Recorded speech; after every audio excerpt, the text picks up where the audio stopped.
Under the yellow glow of the old street lamps of Mirzapur, there sat a beggar named Hari, a man wrapped in a frayed brown shawl, with eyes so sharp that even the dogs avoided meeting them. People tossed him coins, some out of pity, some out of guilt, and some because they believed the rumors. Rumors that Hari wasn't just a beggar. Rumors that he knew things no ordinary man could. Every evening, as soon as twilight settled, Hari would take his usual place outside the Lal Darwaza temple. He never begged with words. He simply sat still, like a statue carved by time. The world moved around him. Lantern sellers shouting prices, rickshaws rattling over cobblestone, mothers hurrying children home. And yet, Hari watched it all with a strange calmness, as if he already knew what would happen next. One chilly night, a boy named Karan, about 14, approached him. Karan was known for his curiosity and his tendency to poke his nose where adults told him not to. "Baba," Karan said, dropping a coin into the steel bowl. "People say you can tell the future. Is it true?" Hari's eyes rose slowly, the way a curtain lifts for a performance. "What future do you want to know, child?" Karan hesitated. "My father, he's been away for 3 months. Will he ever come home?" Hari closed his eyes. For a moment, the marketplace noise faded. He touched the ground with his palm, as if feeling the heartbeat of the earth. Then he whispered, "Before the next full moon." Karan gasped. "How do you know?"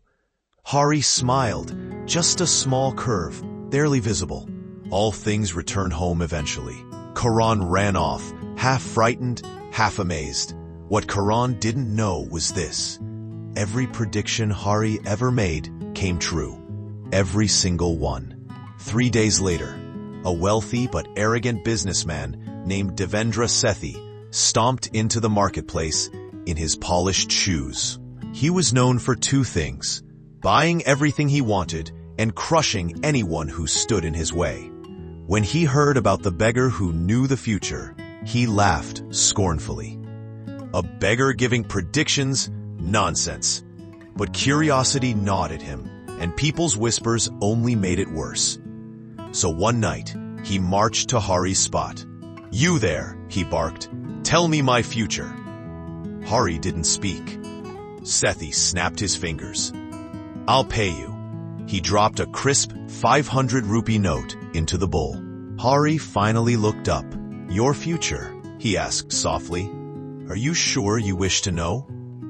"Of course." Hari stared at him for a long time. The air grew strangely heavy, as if the lamps had dimmed. "You will lose everything you built," Hari murmured. "But you will gain what you never had." Sethi turned red. "Nonsense! I built an empire. I don't lose anything." Hari did not reply. But from that moment, something began to change in the city. The next morning, heavy clouds gathered over Mirzapur. A rare storm rolled in, dark and angry. By evening, Sethi's textile warehouse burst into flames. Faulty wiring, they said. The fire spread fast, too fast. People ran with buckets. The fire brigade arrived, but the storm winds twisted everything. By midnight, Sethi's warehouse, his biggest investment, was nothing but glowing coals. He arrived on the scene, screaming orders, but it was useless. The next day, as if fate enjoyed playing games, the bank called. His accounts were being frozen due to unusual transactions. A legal investigation followed. In just 48 hours, the man who once strutted through the streets now looked like a hollow version of himself. He stormed back to the temple, furious. "You cursed me!" he shouted at Hari. "Give me another prediction. Tell me how to fix this." Hari did not open his eyes. "I did not curse you. I only spoke what your path already held. Help me." Hari's voice was almost tender. "Sit beside me." Sethi blinked. "What?" "Sit.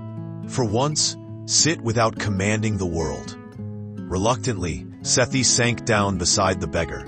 Minutes passed. People slowed down to stare.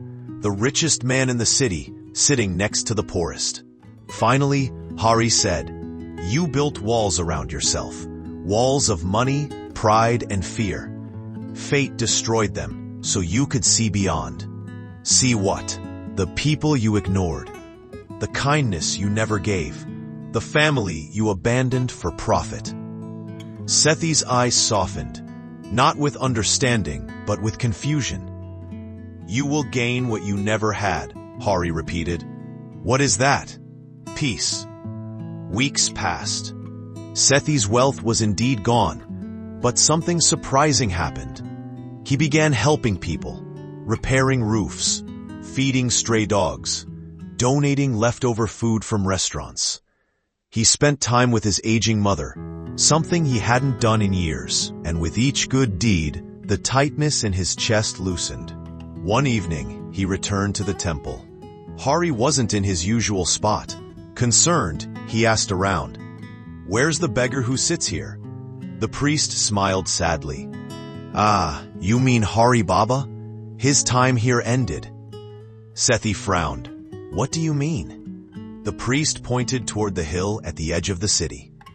"He lived up there, a monk who left his monastery years ago to observe humanity up close. He never begged for money. He begged for understanding." "Then why sit on the street like a beggar?" "To remind people that wisdom doesn't always dress in silk." The priest added, "He left this for you." He handed Sethi a small paper note. Sethi unfolded it. It contained just 5 words. "Now you know your path." Years passed. Sethi rebuilt his life, not with businesses or money, but with service. Children called him Uncle Dev.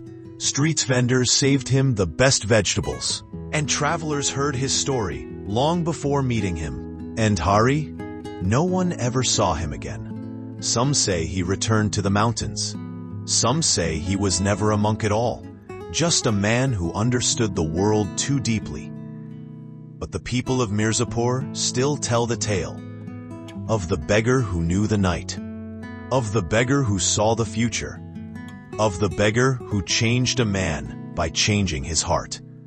And every full moon, someone leaves a flower at the old temple step, just in case Hari ever decides to return. Thank you for watching video. Please like and subscribe this channel.